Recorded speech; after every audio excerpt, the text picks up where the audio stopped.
ओम नमो भगवते वासुदेवाय। विंशोऽध्याय शौनक उवाच। वराहरूपी भावग्राही जले धरणी गले थोई। हे स्वयंभुव मनुबला धरणी पृष्ठे सेवा कला। नाना बर जन्म जेते ताहांकु साधिला केमन्ते। विदुर भ्रमी तीर्थ मार्गे आनंदे मयि त्रेय आगे। तीर्थ साधना पुण्य बले एमन्ते विष्णु भक्ति फले। कृष्ण चरण आश्रय करी पशिला हस्ती नानगरी। ता ज्येष्ठ भ्रात धृतराष्ट्र ताहार पुत्र बड़ दुष्ट। कर्ण शकुनि दुःशासन एहांक बोले दुर्योधन। पांडव हिते से विश्वासे गर्जी बोइले महारोषे। राजु बाहार करिदेला से पुणी व्यासंकर बला। गोविंद भक्त से निश्चले वर्तई भक्त जन मेले। मैत्रेय विदुर पुछिला कहिबा मोते विष्णु लीला। से विष्णु कथा पराशर श्रुति गोचरे सुधासार। जे प्राणी गंगा स्नान करे से तिनी पुरुष उद्धरे। विष्णुर कथा सेहि मत पाप न रहे तांक गात्र। जाहार जिहा कृष्णर से पसई कर्ण द्वार पासे। विष्णु वैष्णव भाव चिते भोमुनि कह मोग्रते। से कहीं छाड़े कृष्ण कथा जेणे हरई भव व्यथा। विष्णु शुकर रूप धरी धारणी पाताळु धरी। लीला विहारे हिरण्याक्ष गोविंद माइले प्रत्यक्ष। से कथा कर्णे से कथा शुणी तोष चिते। अश्रुलोचन लोमगात्रे मैत्रेय पादे देई शिर। आनंदे पुछ विदुर। विदुर उवाच। ब्रह्मणाभिरु अवतार से प्रजापति ଈଶ୍ୱର ପ୍ରଜାପତିଙ୍କୁ ଜାତ କଲା। ସୃଷ୍ଟି ସୃଜନେ ଆଜ୍ଞା ଦେଲା। ମରିଚି ଆଦି ସପ୍ତତନୁ ଅପରେ ସୋୟା ଭୁବମନୁ। ପିତାର ପାଦେ ଶିଷ୍ୟ ବେଶେ ଶୁଭେ ରହିଲେ ସେହି ଦେଶେ। ଏ ସୃଷ୍ଟି ସାଧିଲେ କେମନ୍ତେ ଦ୍ୱିତୀୟ ସୃଷ୍ଟି ବେଦ ମତେ। ସାଧିଲେ ନିଜ କର୍ମତନ୍ତ୍ରେ ଶୁଭେ ପାଳିଲେ ନାନା ମତେ। ସେ ସୃଷ୍ଟି ପଦ୍ମ କଳ୍ପନ୍ତେ ଯେ କାଳ ବିଷ୍ଣୁର ବ୍ୟାପନ୍ତେ। ମୈତ୍ରେୟ ଉବାଚ ସେ ମାୟା ବଳେ ক্ষোভ ପାଇ ମହତ ରୂପ ସେ ଧରଇ। ରଜ ପ୍ରଧାନ ସେ ତ୍ରିଗୁଣ କଳ୍ପିଲା ଦୈବର ପ୍ରମାଣ। ସେ ଭୂତ ଆଦି ସେ ମହତ ଅଙ୍ଗେ ସର୍ଜିଲା ପଞ୍ଚଭୂତ। ଶବଦ ଆଦି ପଞ୍ଚଗଣ ମିଳିଲେ ସୃଷ୍ଟିର କାରଣ। ସେ ପୁଣି ହୋଇ ଏକ ରୁଣ୍ଡ କଳ୍ପିଲେ ସୁବର୍ଣ୍ଣର ଅଣ୍ଡ। ସେ ଅଣ୍ଡ କୋଶ ମହାଜଳେ ପଡ଼ି ଭାସନ୍ତି କାଳ ବଳେ। ସେ ଅଣ୍ଡ କୋଶ ମହାଜଳେ ପଡ଼ି ଭାସଇ କାଳ ବଳେ। ସେ ପୁଣି ସହସ୍ରବର ସେ ଅଗାଧ ମହାଜଳେ ଭାସେ। ସେ ଅଣ୍ଡ କୋଶ ମଧ୍ୟେ ହରି ଶୋଏ ଅନନ୍ତ ଶଯ୍ୟା କରି। ସେ ନାଭି ପଦ୍ମ ପଦ୍ମକୋଶ ସଲିଳେ ହୁଅଇ ପ୍ରକାଶ। ସେ ପଦ୍ମ ନିଜ ତେଜ ପୁଞ୍ଜେ ସହସ୍ର ରବି ରତ୍ନ ଗଞ୍ଜେ। ସେ ପଦ୍ମ ମଧ୍ୟେ ସର୍ବଜନ୍ତୁ ପ୍ରକାଶେ ନିଜ କର୍ମ ହେତୁ। ବିରାଜେ ତାର ରୂପ ମଧ୍ୟେ ଜନ୍ମିଲେ ଜନ୍ତୁ କର୍ମ ସାଧେ। ସେ ପୁଣି ବିଷ୍ଣୁ ଉପଦେଶେ ସୃଷ୍ଟି ଭଜିଲା ଅଣ୍ଡକୋଷେ। କାଳର ବଳେ କୋପମନ ନିଶ୍ୱାସ ଛାଡ଼େ ଘନ ଘନ।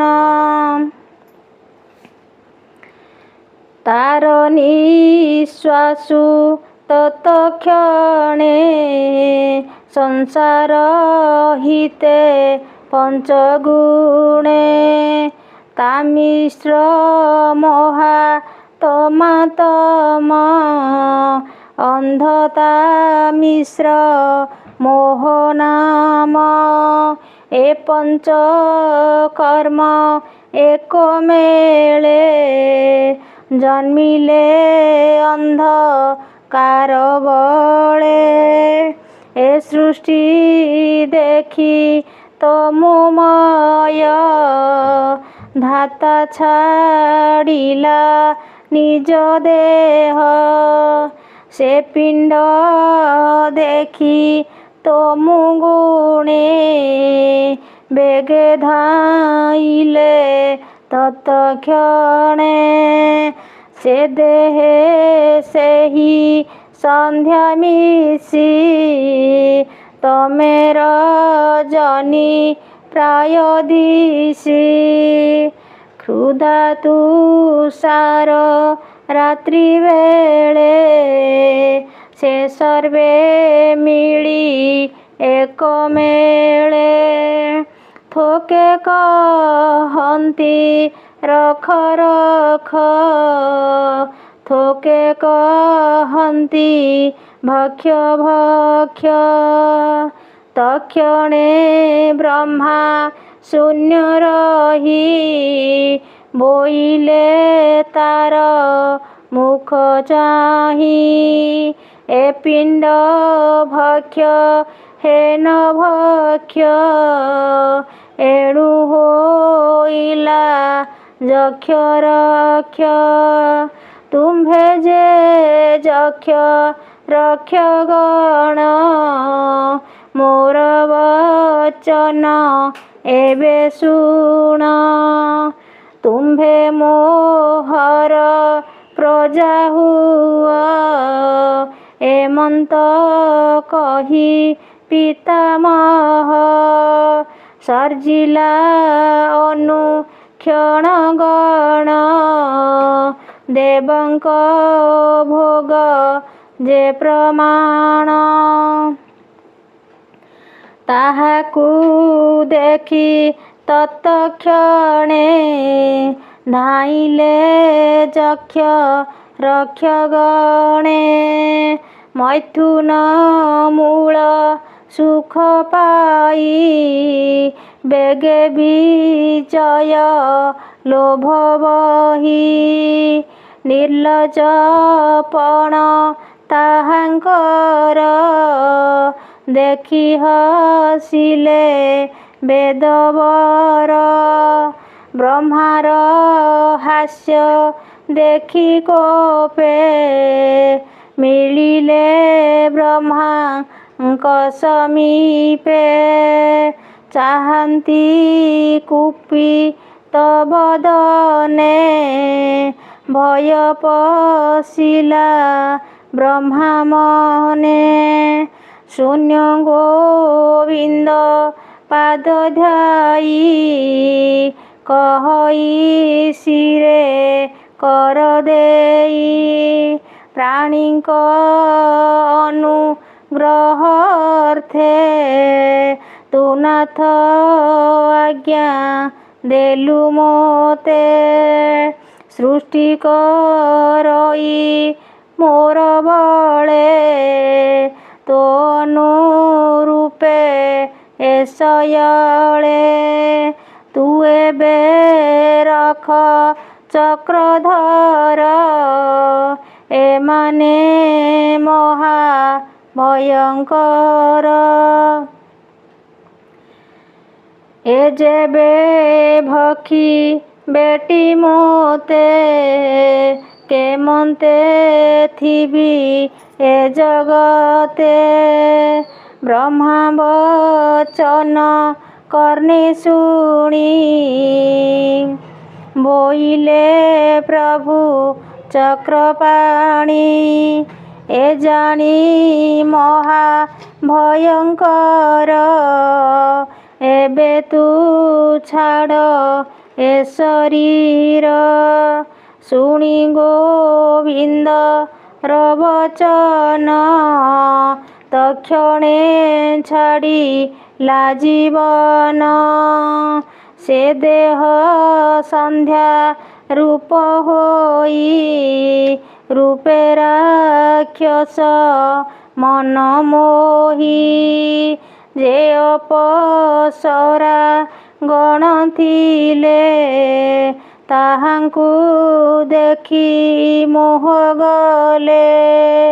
ନାନା ଅଳଙ୍କାର ସାଜେଣ, ନାନା ଅଳଙ୍କାର ସାଜେଣି ଚରଣେ ନୂପୁର ବାଜେଣି ବସ୍ତ୍ରେ ବେଷ୍ଟିତ ରୂପଛର୍ଣ୍ଣ ମୁହୂର୍ତ୍ତେ ବିଷାକ୍ତ ନୟନ ହୃଦରେ ତୁଙ୍ଗ ପୟୋଧର କଟି ମେଖଳା ରତ୍ନସାର ସୁନ୍ଦର ନାସିକା ବିରାଜେ ଦନ୍ତ ଡାଳିମ୍ବ ବୀଜଗଞ୍ଜେ ସୁନ୍ଦର ହାସ ମନୋହର ସୁବିମ୍ବ ସୁନ୍ଦର ଧର ବସ୍ତ୍ର ଆଚ୍ଛାଦି କଳେବର ପଥେ ରହିଲା ଲାଜ ଭରେ ବସ୍ତ୍ର ଆଚ୍ଛାଦି କଳେବରେ ପଥେ ରହିଲା ଲାଜ ଭରେ ପଥରେ ଦେଖି ତା ବଦନ ସର୍ବ ହୋଇଲେ ମୋହମାନ କହନ୍ତି ଏକ ଚାହିଁ ଏମନ୍ତେ ଦେଖିଲା ତ ନାହିଁ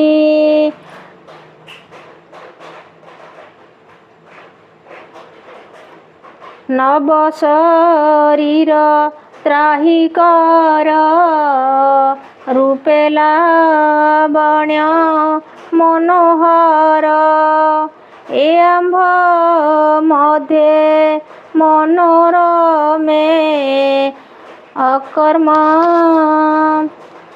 କଲା ପ୍ରାୟ ଭ୍ରମେ ଏମନ୍ତେ ସନ୍ଧ୍ୟା ରୂପ ଦେଖି ପ୍ରମୋଦା ପ୍ରାୟ ଉପଲକ୍ଷୀ ନୟନ ଦେଇ ତା ବଦନେ ଭାବେ ବୁଝନ୍ତି ଅନ୍ୟ ହେ ରମ୍ଭା ଉର୍ବଶୀ କଲ୍ୟାଣୀ ପ୍ରମୋଦା କୁଳ ଶିରୋମଣି ବିପ୍ରଭୋଜନେ ଭଗବାନ କହ କି କିସ ତୋର ନାମ ତୋ ରୂପ ଗୁଣେ ହେଉଛର୍ଣ୍ଣ ଆମ୍ଭର ଲଙ୍ଗିତ ଲୋଚନ ତୋହର ରୂପ ଗୁଣ ଗୁଣୀ ଆମ୍ଭର ପ୍ରଭା ଅବନ୍ଧଣୀ କାହାର ପତ୍ନୀ ତୁ ବୋଲାଉ କହ ତୁ ପୂଜିଲୁ କାହୁଁ ତୁ ଆମ୍ଭ ପୂର୍ବ ଭାଗ୍ୟ ବଳେ ମିଳିଲୁ ଆମ୍ଭ ରଛାମୁରେ କୌତୁକ କ୍ରୀଡ଼ା ତୋ ବଦନ ରୂପେ ହରିଲୁ ଆମ୍ଭ ମନ ତୋର ଚରଣ ପଦ୍ମ ଯୁଗେ ଗଗନେ ଯୁଥ ରତରଙ୍ଗେ ସେ ଗୁଣ ସ୍ତନ ଭାର ଛନେ ଭଜିବା ପ୍ରାୟ ଅନୁମାନେ ଏମନ୍ତେ ସନ୍ଧ୍ୟା ରୂପ ଚାହିଁ ଯକ୍ଷ ରାକ୍ଷସ ଲୋଭ ବହି ତକ୍ଷଣେ ନିଜ କାନ୍ତି ତେଜେ ବ୍ରହ୍ମାର ଶରୀରୁ ବିରାଜେ ସ୍ୱଭାବେ ବ୍ରହ୍ମା ସେ ଆନନ୍ଦେ गन्धर्व अप्सरा वृन्दे ब्रह्मार शरीरु बाहार जे रूपे मोहे सुर नर गन्धर्व विश्वा वसु आदि सुंदर रूप रे प्रसिद्धि आबोरी अप्सरा गणे सुखे रहिले जणे जणे प्रथमे आत्मा तंत्रे भरी भूत पिशाच गणचारी पछे ताहांक रूप देखी भये बुझिले बेनी आखी से मुक्त केश दिगंबर देखी कंपिले सुर नर भयलास तार मुखे जेबे प्राणी मोहे सुखे से देव निद्रा बस होई पुणी छाड़िला निज देही परमे रही रजगुण सर्जिला सिद्ध पितृगण से सिद्ध विद्या धर गणे जात होइलु तत्क्षणे स्वभावे तेज अनर्गला ताहाकु अंतर्ध्यान हेला किन्नर की पुरुष गति पुणी सर्जिला प्रजापति अक्षणे तम गुणे जात जाहार तेजे बलवंत ताहाकु चाहि प्रजानाथ संतोषे होई कृत्य कृत्य पुणी कल्पिला मनोरथे आबर सृष्टि भाग जेते पुणी कल्पिला मनोरथे आबर सृष्टि भाव जेते नारी पुरुषे कले मन जे सृष्टि उपु जे मैथुन एमंते ब्रह्मा सृष्टि चाहि विबुधे तार जस गाई कहती धन्य वेदपति सृष्टि संचरे दृढ़मति अनेक तप जहु हेला अनेक तप जहु कला ज्ञान गोविंद आज्ञा देला निज साधन तप फले ए सृष्टि कले बुद्धि बले एमंते श्रीकृष्ण कारण विधाता रूपे नारायण कहई पूर्ण भावे तोर भक्त नर लोभे एमंते भागवत वाणी मैत्रेय मुनि आगे भणी बने पिपल वृक्ष मूले मनुष्य रूप त्याग कले ସେ କଥା ବ୍ୟାସ ତାଙ୍କ ଆଗେ ମୁନି କହିଲେ ପ୍ରିୟ ଭାବେ। ହରିଚରିତ ଭାଗବତ କହିଲେ ବିପ୍ର ଜଗନ୍ନାଥ। ଇତି ଶ୍ରୀମଦ୍ଭାଗବତେ ମହାପୁରାଣେ ପାରମହଂସ୍ୟା ସଂହିତାୟା 82 ଦ୍ୱିତୀୟ ସ୍କନ୍ଧେ ବ୍ରହ୍ମସୃଷ୍ଟିସର୍ଜନେ ନାମ ବିଂଶୋऽଧ୍ୟାୟ। ଓಂ ନମୋ ଭଗବତେ ବାସୁଦେବାୟ।